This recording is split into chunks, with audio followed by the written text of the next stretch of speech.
Hey guys, Sha in Romania. My day off mode.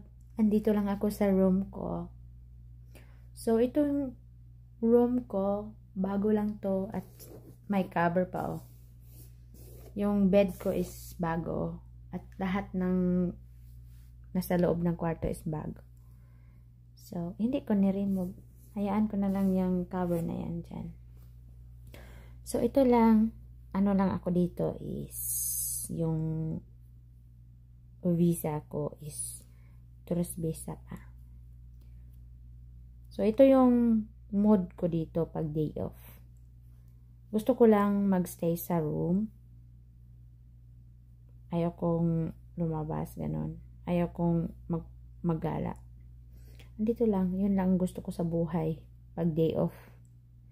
Gusto ko yung mood ko is nasa room, nakaupo. Kasi alam nyo na, trabaho natin bilang domestic worker. Pag may bata, pag wala sa atin din ang bata, syempre,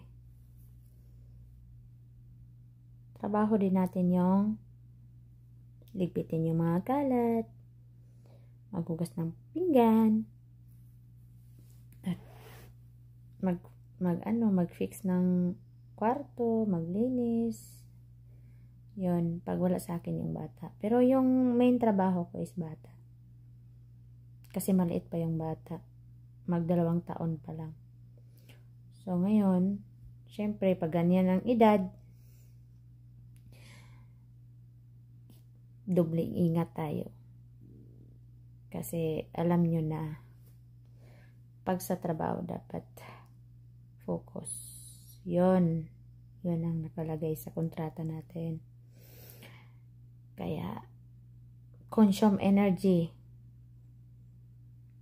Consume energy din yung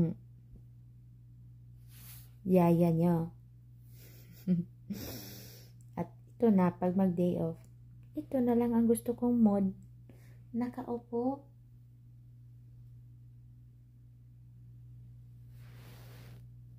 Sitting pretty lang. At magmuni-muni. Yan lang. Thank you for watching. Bye! Again. Sha in Romania. Your Yaya.